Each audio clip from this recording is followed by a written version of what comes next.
삼각대 꽂을 수가 없어요? 네. 사무실에 가면 그 채운 게 있는데 꽂는 네. 게 있는데. 지나가셔도 될 것 같습니다. 예, 알겠습니다. 자, 오늘 우리가 지금 사도행전 6장 8절에서 15절 말씀을 봉독했습니다. 현대 선교의 아버지라고 불리는 사람이 있습니다. 그 사람이 누구냐 하면 윌리엄 켈이라는 분이에요. 이분은 1761년에 영국의 한 가난한 집에서 태어났습니다. 집이 가난해서 14살 때부터 노동했어야 되는데 구두방 종업원으로 들어갔습니다. 그러다가 18살이 될 때 전도를 받고 이제 예수님을 영접하고 그리스도인이 되었어요. 그리고 어느 날 이제 구두방 주인의 그 서재에 들어갔다가 거기에 성경 주석이 착 꽂혀 있는 걸 봤어요. 거기에 관심을 가지고 그때부터 독학으로 이제 성경을 공부하고 연구했습니다. 그리고 드디어 이제 24살 됐을 때에 몰튼 지방의 한 작은 침례교회의 목사가 되었습니다. 이제 이렇게 이 윌리엄 캐리가 그렇게 이제 목회를 하고 있을 때 당시에는 세계 선교에 대해서 별 교회가 관심을 갖지를 않았습니다. 캐리는 침례교 성직자 회의에서 세계 선교를 피력했지만 그 반응은 아주 냉담했습니다. 오히려 한 원로 목사는 일어나서 캐리를 향해서 이렇게 말했습니다. 이복의 젊은이 이제 열 그만 내고 좀 자리에 앉게나. 만약에 하나님께서 이방인들을 개종시키려고 한다면 자네나 우리의 도움 없이도 얼마든지 하실 수 있을 걸세. 대부분의 목사들도 그런 캐리의 주장에 동조하지 않고 비웃었습니다. 그러나 캐리는 그것에 기죽지 않고 오히려 그 가슴에는 세계 선교에 대한 열망이 더욱더 활활 타올랐어요. 그리고 몇 달 후에 그는 이제 87페이지에 달하는 해외 선교를 위한 변증서를 썼습니다. 그 제목이 뭐였느냐? 기독교인이 이교도의 개종을 위한 수단을 사용해야 할 의무의 당부. 예전에는 그렇게 아주 책 제목이 다 대부분 다 길었어요. 그래가지고 이렇게 길었는데 어쨌든 이런 긴 제목의 책에서 그는 세계 선교는 기독교인이 반드시 해야 될 의무임을 주장했어요. 그리고 얼마 후에 이제 그 주변에 있는 자기 뜻에 동조하는 12명의 목회자들과 함께 침례 선교회를 조직합니다. 그리고 그 선교회의 후원을 받아서 드디어 1793년에 인도로 선교를 떠납니다. 그래서 인도에서 그는 한 농장의 지배인으로 일하면서 선교 활동을 했습니다. 그리고 인도에 도착한 지 2년 후인 1795년에 드디어 교회를 세우고 그리고 또 3년 후에는 벵갈어로 된 그 신약성서를 번역한 벵갈어로 번역한 신약성서를 이제 발행하게 되죠. 그뿐만 아니라 그는 1819년에는 세포롬 대학이라는 학교를 세워가지고 복음을 전하고 거기서 많은 기독교 지도자들을 이제 배출해냈습니다. 그리고 1821년까지 126개의 학교를 세웠다고 하니까 얼마나 왕성하게 활동했는지 우리가 알 수가 있죠. 또 캐리는 인도에서 그대로 내려오고 있는 악습을 폐지하는 데 결정적인 역할을 했는데 인도에는 그때까지 어떤 악습이 있었냐면 어린아이들을 제물로 바치는 그런 악습이 있었습니다. 그뿐만 아니라 또 남자가 죽으면 어떻게 되느냐, 여자도 같이 함께 화장을 했어요. 불을 태웠어요. 그런 악습이 있었는데 그걸 사티라고 하는데 그런 악습을 이제 어떻게 했냐면 폐지하는데 결정적인 역할을 했죠. 그리고 이 캐리는 거기 인도에다가 서구 문화를 직접 심으려고 하지 않고 인도 문화를 존중했습니다. 그리고 교회를 이끌어갈 목회자를 외국에서 유입되어 오는 외국인으로 세우는 것이 아니고 토착민이 이제 신학교육을 받고 이끌어가도록 그렇게 이제 전념을 했고 그리고 그는 일평생 또 그 선교 사역을 하면서 가지고 있었던 목표가 뭐였느냐 하면 인도인이 읽을 수 있는 성경, 인도어로 번역된 성경을 이제 발행하는 것에 온 그 힘을 다 쏟았습니다. 그렇게 사역을 하다가 1834년 73세의 일기로 하나님의 부름을 받았습니다. 어쨌든 이 윌리엄 캐리 한 사람으로 인해서 세계 선교에 대한 이제 자각을 하게 되고 그 불이 붙기 시작했습니다. 여러분, 한 사람이 중요합니다. 하나님은 세상에서 당신의 나라를 세워가실 때 사용하는 방식이 있는데 그것이 뭐냐면 사람을 사용하신다는 거예요. 여러분, 저를 한번 보세요. 지금 여기에 계신 여러분들을 사용하신다는 겁니다. 물론 하나님은 전능하신 분이시기 때문에 어떻게 하십니까? 지금 이 순간에도 모든 것을 한순간에 다 바꾸고 당신의 뜻을 다 이루실 수 있어요. 하지만 그렇게 하시지 않아요. 하나님은 당신의 뜻에 응답하고 그 뜻에 순종하고 그 뜻을 이루기를 열망하는 사람들을 들어쓰시고 그들을 통해서 하나님께서 역사하시는 겁니다. 그래서 저를 따라서 해보세요. 사람이 뭐하다? 중요하다. 다시 한번 해보세요. 사람이 중요하다. 예수님을 한번 보세요. 예수님께서 3년 동안 공생의 사역을 하실 때 주로 하신 게 뭡니까? 12제자를 뽑으시고 그들을 사도로 삼으시고 그들을 가르치신 거예요. 그들과 동행하면서 가르치신 거예요. 그랬을 때 어떻게 됐습니까? 예수님이 승천하시고 이제 그들이 성령을 받으니까 어떻게 돼요? 담대하게 복음을 증거하기 시작해서 그들을 통해서 한 번에 3,000명, 한 번에 5,000명 이렇게 복음이 증거되고 예수 그리스도를 믿는 놀라운 역사가 일어나고 초대교회가 불듯이 일어나지 않습니까? 또한 하나님께서는 어땠습니까? 사도들과 더불어서 이제 교회가 좀 규모를 갖춰가니까 또 7명의 일꾼들을 사용하시죠. 우리가 온라인으로 지지난주에 어땠습니까? 그 7명의 일꾼을 세우는 것을 본문을 통해서 보지 않았습니까? 보지 않으셨어도 보셨다고 말씀하세요. 그렇죠? 네, 보셨을 겁니다. 자, 7명의 일꾼을 세웠는데 어떻습니까? 그 일꾼들이 또 충성스럽게 일하면서 교회가 든든히 서간 것을 우리가 볼 수 있었어요. 이렇듯 하나님은 사람을 사용하세요. 그 사람이 중요하다는 겁니다. 사람을 사용해서 하나님은 교회를 든든하게 세워가시고 또 하나님 나라를 이루어 가십니다. 그러므로 우리가 기억해야 될 것이 있습니다. 내가 지금 어떤 자세로 신앙생활을 하느냐에 따라서 내가 속한 교회의 그 현재와 미래도 결정나게 됩니다. 오늘 말씀은 초대교회가 세운 8명의 일꾼 중에 한 사람인 스데반, 이 스데반에 대한 이야기를 기록하고 있어요. 하나님은 이 사람을 들어 쓰셨는데 오늘 이 스데반을 살펴보면서 우리는 과연 하나님의 들어 쓰시는 사람이 되기 위해서 어떤 그리스도인이 되어야 될지 한번 여러분과 살펴보려고 합니다. 첫째로 스데반은 어떤 사람이었느냐? 저를 따라서 해보세요. 영적으로 진보하는 사람. 네, 영적으로 진보하는 사람이었어요. 8절을 한번 보세요. 같이 읽어볼까요? 스데반이 은혜와 권능이 충만하여 큰 기사와 표적을 민간에 행하니. 본래 스데반은 지금 왜 뽑힌 거예요? 무슨 일을 하려고 뽑혔습니까? 네, 하나님의 일인데 그래도 구체적으로 초대교회에서 구제 봉사하는 일, 그렇죠? 사도들이 했었는데 이제 사도들을 대신해서 구제 봉사하는 일을 하기 위해서 그 감당하기 위해서 뽑힌 사람입니다. 그런데 본문을 잘 살펴보면 그는 구제 봉사하는 것에 그냥 그치지 않았어요. 그 이상의 일을 감당하고 있는 것을 볼 수 있어요. 오늘 그 말씀에도 보니까 어때요? 은혜와 권능이 충만해서 그 스데반이 큰 기사와 표적을 민간에 행했다.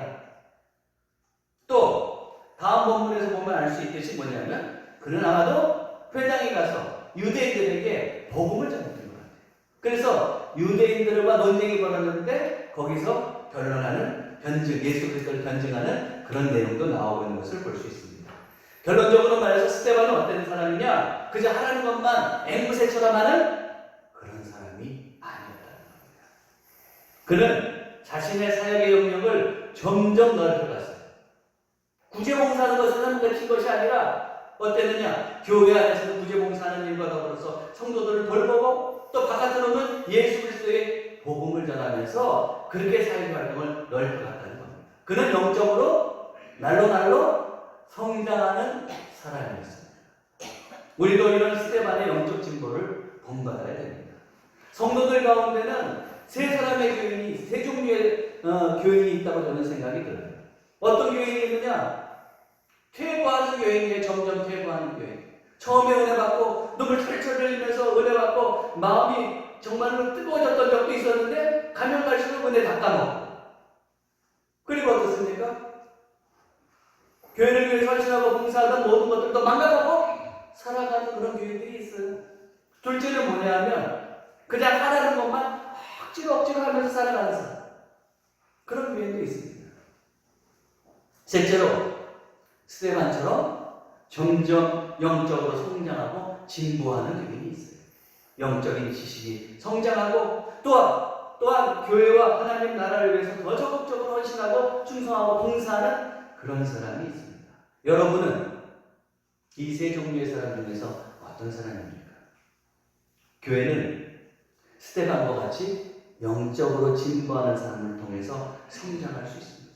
이런 사람들을 통해서 하나님 나라는 세워져 가는 겁니다.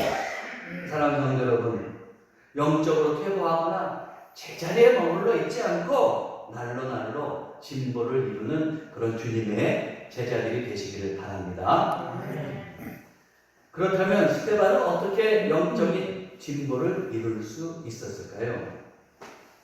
우리가 오늘 8절에서 봤듯이 스데반은 은혜와 권능이 충만하여 큰 기사와 표적을 민간하게 행했다. 큰 기사와 표적을 민간하게 행했다. 이게 무슨 말입니까? 한마디로 얘기하면 병자들이 있었을 거 아니에요? 그런 병자들을 고쳐서 큰 기사, 표적을 이뤘다는 겁니다. 쉽게 이해할 수 있으시죠, 이제? 자, 그런데 여기서 여러분 한 단어를 잘 보세요. 표적. 큰 기사, 기이한 일, 표적. 이적이라는 말인데 표적이라는 말을 쓰고 있어요.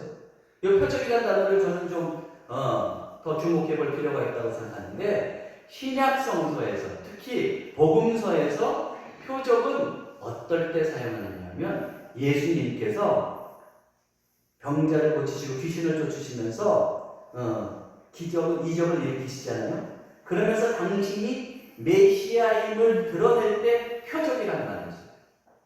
그러니까 그냥 이적이 아니고 표적이라는 말은 결론적으로 뭐냐면 이적을 통해서 메시아임이 드러날 때 그때 표적이라는 말을 쓴다.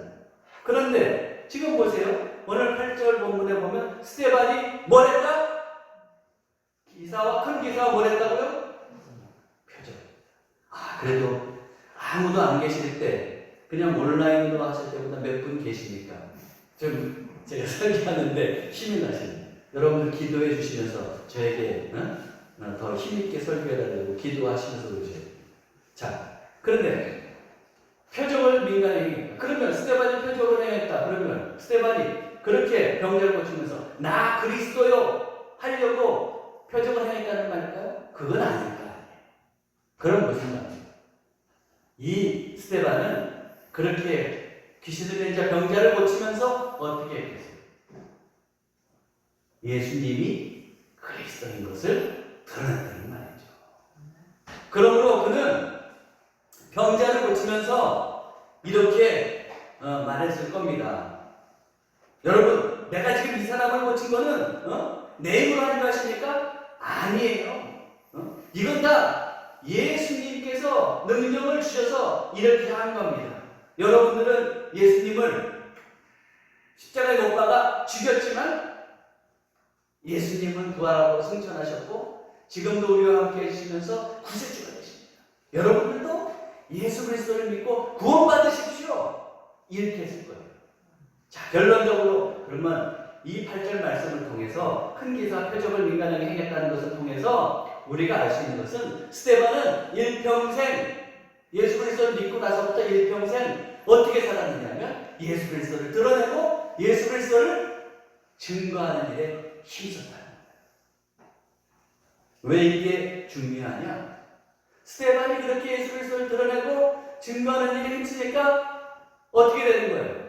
이제 하나님께서 은혜와 권능을 부어주시는 거예요.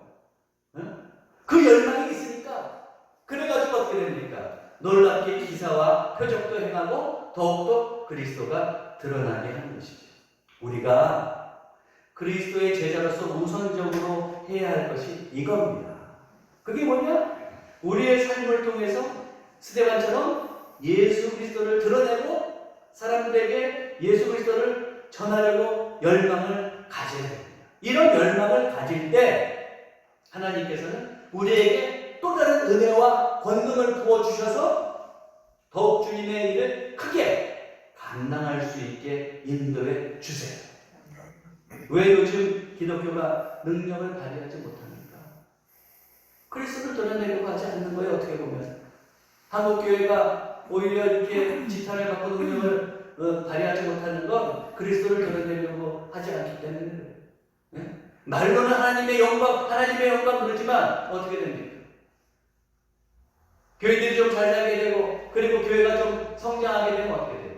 말은 하나님의 영광인데 많은 경우에 목사는 자기를 드러내려고 하고 교인들은 자기를 자랑하려고 하고 교회들도 하나님의 교회임에도 불구하고 하나님의 교회인 것보다 내가 무슨 교회다 하는 것을 자랑하려고 해요.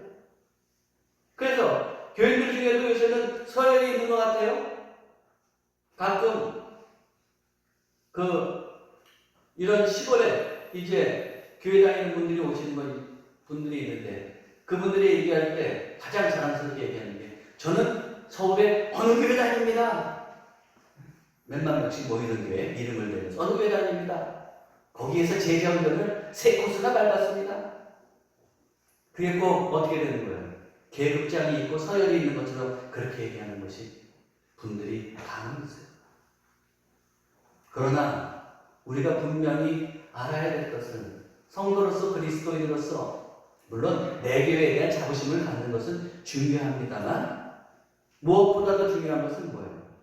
교회든지 그리스도인든지 우리가 진정으로 예수 그리스도를 먼저 드러내려고 해야죠. 하나님께 정말 진심으로 영광 돌리려고 해야죠. 겉으로는 그런데 자기의 본심은 자기를 드러내려고 할 때 어떻게 되느냐? 그 능력이 드러나죠. 오히려 예수 그리스도를 높이려고 할 때 하나님께서 그 모습을 보시고 그런 사람을 들어쓰신다는 것을 우리는 분명히 기억해야 됩니다.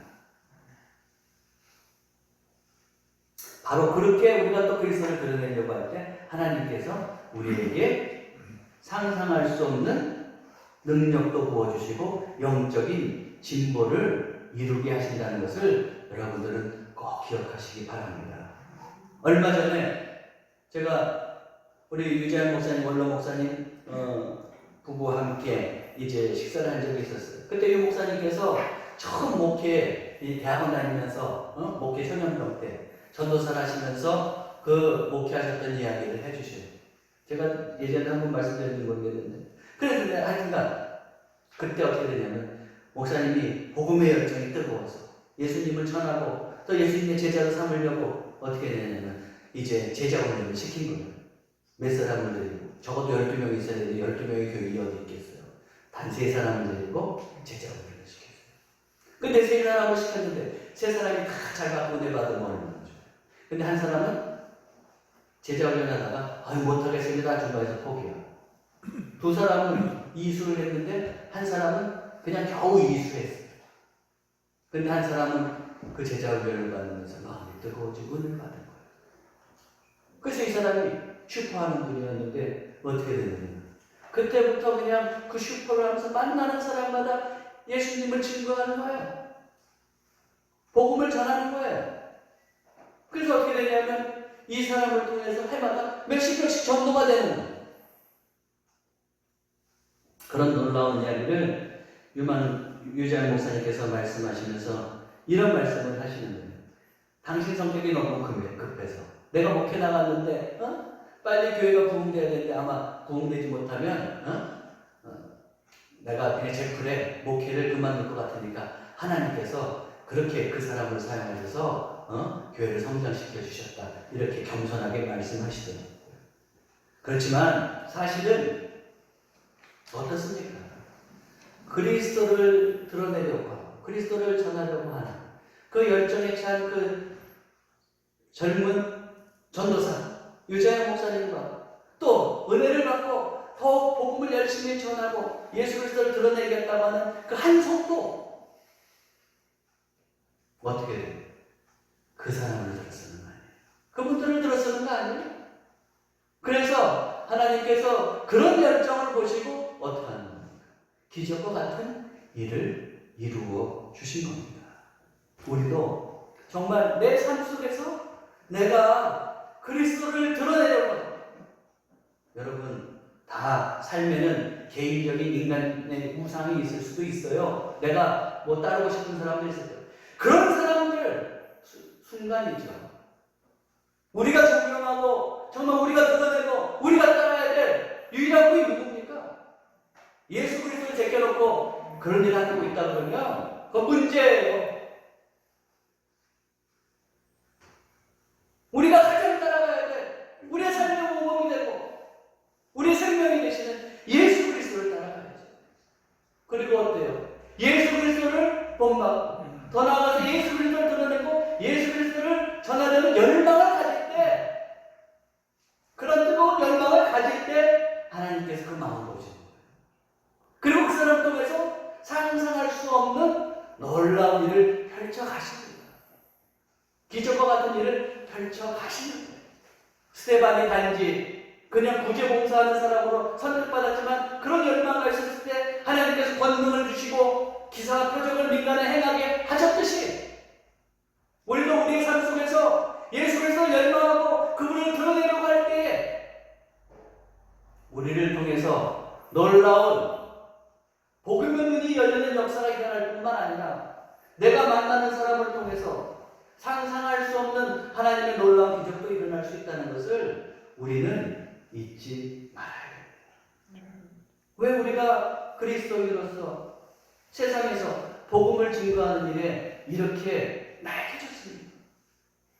정말 여러분 예수 믿지 않는 사람들을 보면은 그 사람들을 만나면서 어떻게 해서든 저 사람을 어떻게 해서든 예수 그리스도를 믿게 해야 될 텐데 어떻게 하면 좋을까? 그런 거를 연구해 보신 적이 얼마나 되셨어요? 너무 오래전의 일이라고 생각한다고 하면 우리가 다시 한번 그리스도를 전하고 그리스도를 드러내려고 하는 그런 열정을, 그런 불씨를 마음속에서 되살릴 필요가 있습니다.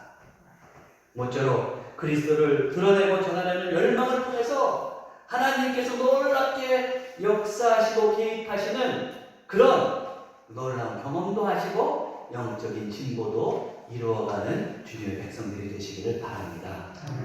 두 번째로 스데반은 또 어떤 사람이었느냐? 지혜의 사람이었어요. 오늘 9절 10절 한번 보세요. 같이 읽어볼까요? 이른바 자유민들, 주 그레네인, 알렉산드리아인, 길리아기아와 아시아에서 온 사람들의 회당에서 어떤 자들이 일어나 스데반과 더불어 논쟁할세. 스데반이 지혜와 성령으로 말함을 그들이 능히 당하지 못하여. 스데반은 이제 교회 밖에 나가서도 복음을 전했어요. 그런데 각 지역에 예루살렘에 여러 회당이 있었는데 예루살렘 성전이 있고 성전 말고 회당들이 또 있는 거예요. 그런데 그 회당에 들어가서 복음을 전했던 것 같아요. 그러다가 종종 그 유대인들하고 이렇게 논쟁이 붙을 때가 있는데 그 논쟁을 걸어올 때 기독교에 대해서 변증을 했던 것 같습니다. 그런데 이제 한번 차근차근 살펴보죠. 9절에 보면 뭐라고 그랬느냐? 이른바 자유민들, 주 구레네인, 알렉산드리아인, 길리기아와 아시아에서 온 사람들의 회당이라 그랬어요. 이전에도 말씀드렸지만 초대교회는 디아스포라, 유대인이면서 해외에 흩어져 살던 사람들, 그렇게 흩어져 살던 사람들이 다시 예루살렘에 돌아와서 여생을 마치려고 하는 사람들이 많았다고 그랬잖아요. 그런 사람들을 이제 디아스포라 유대인이라고 하는데, 그렇게 유대인들이 해외에서 돌아왔을 때 해외에서 어떤 같은 지역에 살았던 사람들이 있을 거 아닙니까? 그 사람끼리 뭉쳐서 야, 우리 회당 짓자. 그러면서 회당을 짓는 거예요. 예전에 이제 그 6.25 전쟁이 일어났을 때 북쪽에서 피신해서 내려온 사람들이 자기네들끼리 뭉쳐서 예배당을 만들기도 했잖아요. 그 대표적인 교회가 영락교회예요. 그런 식으로 해외에서 들어와서 자기네들끼리 이제 그런 회당을 만든 거예요. 그래서 구레네, 알렉산드리아인, 길리기아인, 아시아인 이런 사람들이 이제 회당을 만들었던 것이죠. 그런데 여기 보니까 그러면 이 지역은 어떤 지역인지 한번 그림으로 한번 보시면 이렇습니다. 화면으로는 그 영상으로는 잘 보일지 모르겠지만 여러분들은 잘 보일 거예요. 제가 이 지도에 이렇게 빨간 동그라미를 나타냈어요. 여기 구레네, 여기가 지금 유대인데 이스라엘인데 거기서 이제 아프리카 쪽으로 내려가서 여기 구레네, 그리고 여기 이집트 쪽에 알렉산드리아, 그리고 이스라엘에서 위쪽으로 올라가서 길리기아 그랬어요.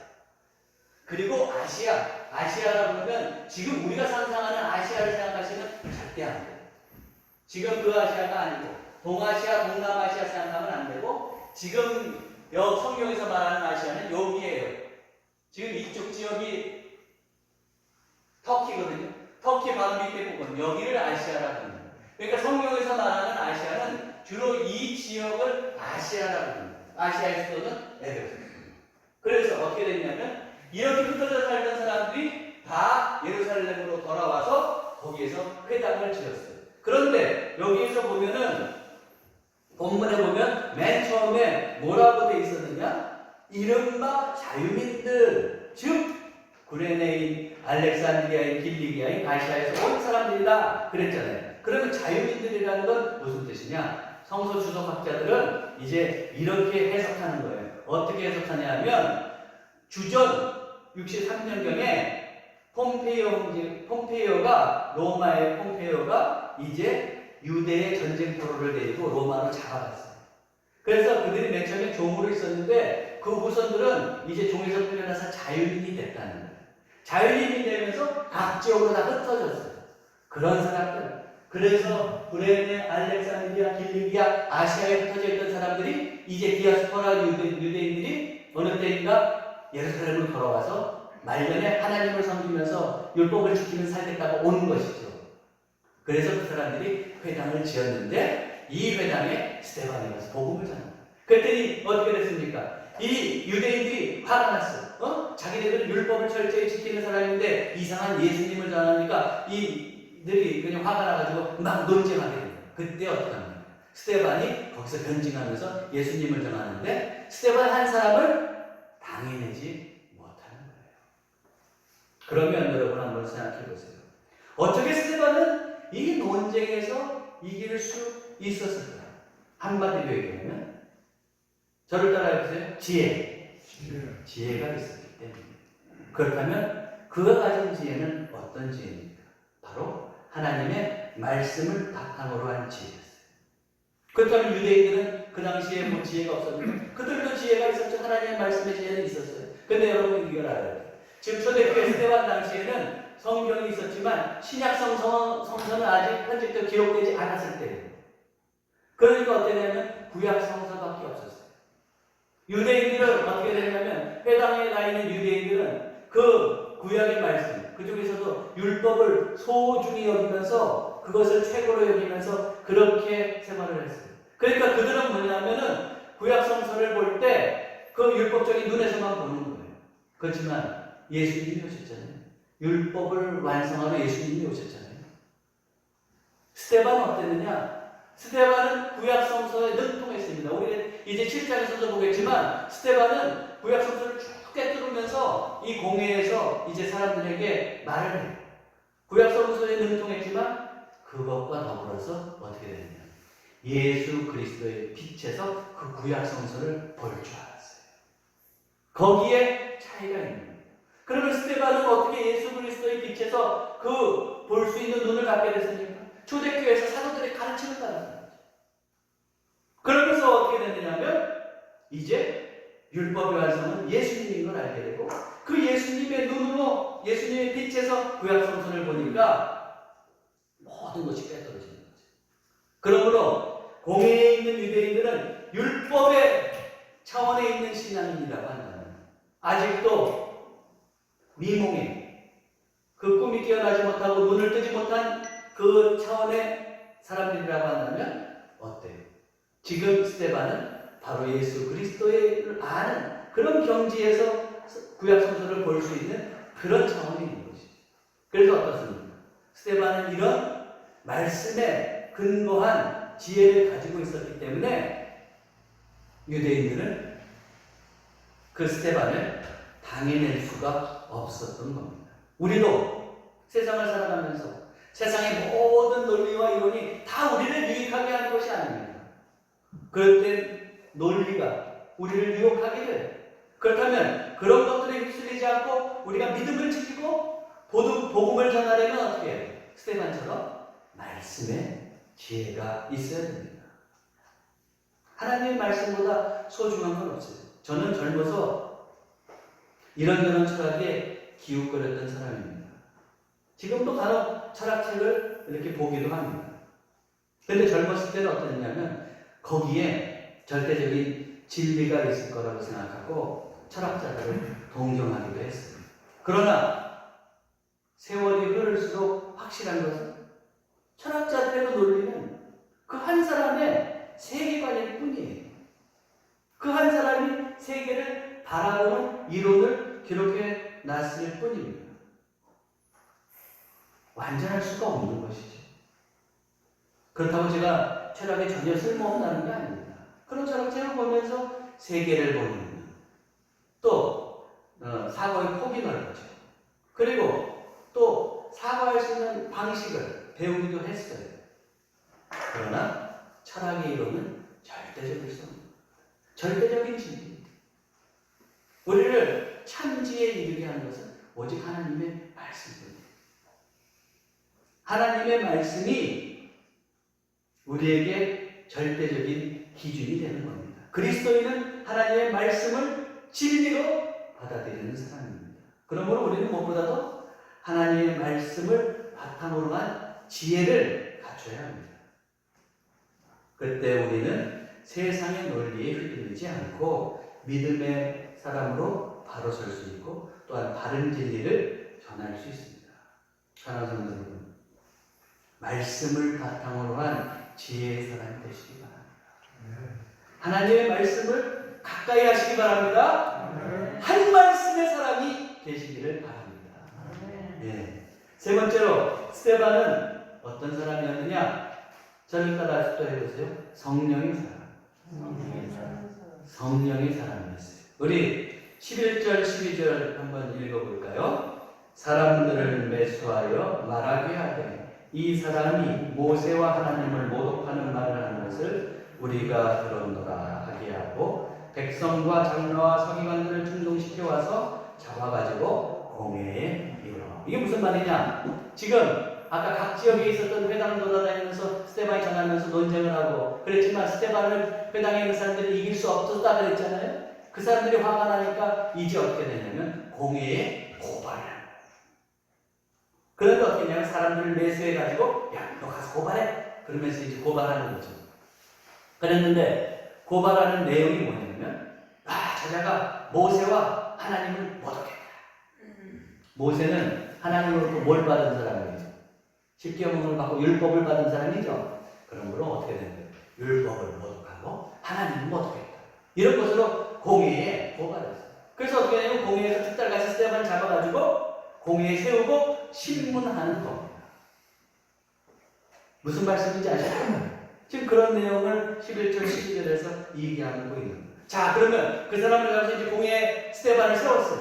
그랬을 때 정식으로 고발해야 될 거 아니에요? 그러면 고발하는 내용이 뭡니까? 그게 13절 14절에 나옵니다. 같이 읽어볼까요? 거짓 증인들을 세우니 이르되 이 사람이 이 거룩한 목과 율법을 거슬러 말하기를 마지 아니하는도다. 그의 말에 이 나사렛 예수가 이곳을 알고 또 모세가 우리에게 전하여 준 규례를 고치겠다 함을 우리가 들었노라 하거늘. 보세요. 지금 거짓 증인들에서 이제 나와서 뭐라고 하냐면 이 거룩한 곳 그랬죠. 이 거룩한 곳이 어때요? 지금 이 공회는 예루살렘 그 성전 내에 있잖아요. 성전. 성전을 모독하고 또 뭐예요? 율법을 거스른다. 율법을 못하겠다. 한마디로 지금 이 유대인들은 스데반을 고발했는데 성전 모독죄, 율법 모독죄로 지금 고발합니다. 그러면서 이제 더 부연해서 얘기하면 뭐라고 하면 저 스데반이 얘기하기를 나사렛 예수가 십자가에 죽은 그 나사렛 예수가 이 성전을 헐고 또 모세가 우리에게 전해준 그 규례를 다 고치겠다고 말했다고 그렇게 얘기하더군요. 그러면서 고발하고 있는 것이죠. 지금 스데반은 무고하게 지금 고발당하고 있는 것이죠. 복음을 전하려다가 스데반은 어떻게 됩니까? 오히려 모함을 받고 공회까지 서게 됐어요. 그러면서 이제 재판받고 지금 목숨을 잃을 위기에 처하게 된 겁니다. 여러분, 종종 우리는 주변에서 무고하게 고소고발을 당하는 경우를 볼 수가 있어요. 심지어는 억울하게 누명을 쓰고 옥살이를 하고 그것 때문에 억울한 나머지 그 사람은 또 화병에 걸려가지고 그러면서 목숨을 잃는 경우도 우리 종종 보잖아요. 무고한데 그렇게 고발당하고 옥살이를 하면 그것처럼 억울한 게 어디 있습니까? 우리가 그 일례를 얼마 전에 봤죠? 화성 연쇄 살인사건, 성폭행 살인사건. 그의 진범은 이준재였는데 경찰에서 수사를 잘못하고 강압수사해가지고 엉뚱한 사람이 옥살이를 했잖아요.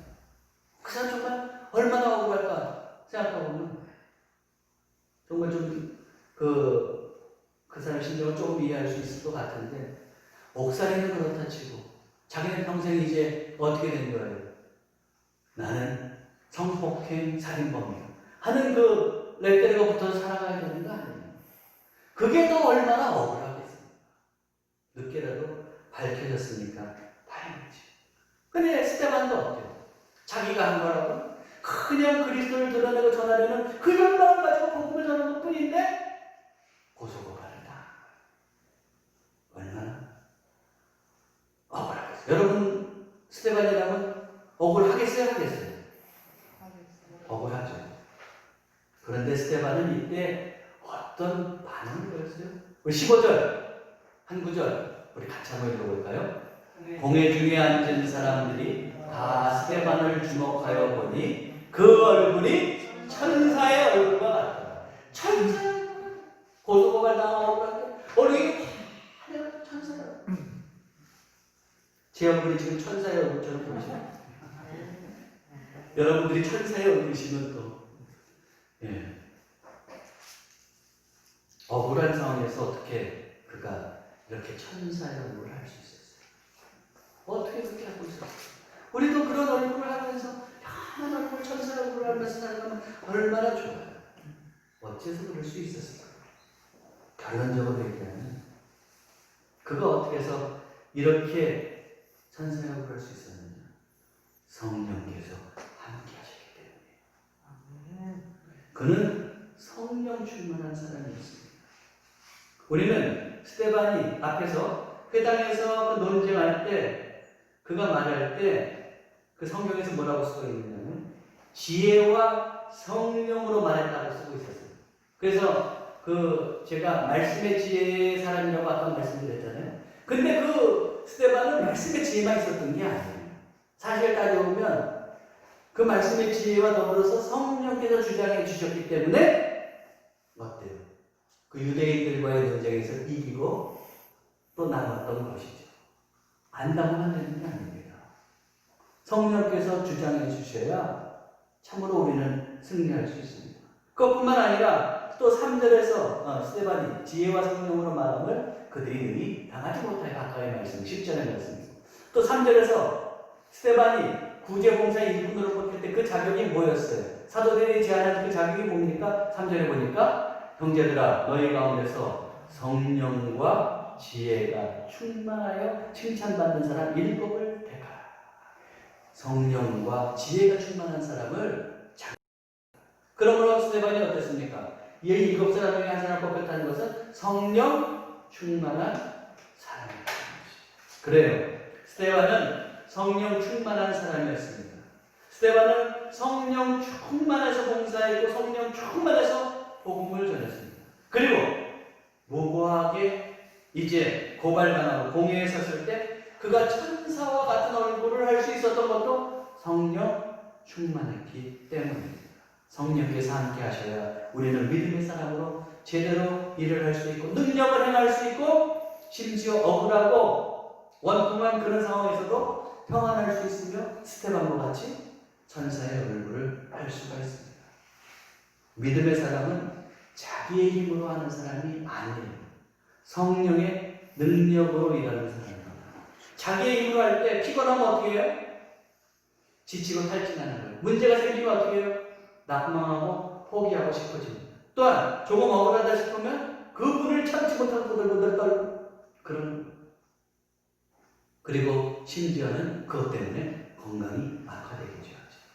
오직 성령께서 함께 하셔야 우리는 주어진 일을 능히 감당할 수 있고 역경 속에서도 그 힘든 일들을 극복할 수 있고 그리고 내가 억울한 일을 심지어 당할 때에도 평정을 유지하면서 그 평안한 속에서 살아갈 수가 있습니다. 심지어 스데반처럼 우리는 천사의 얼굴을 한 사람이 될 수 있습니다.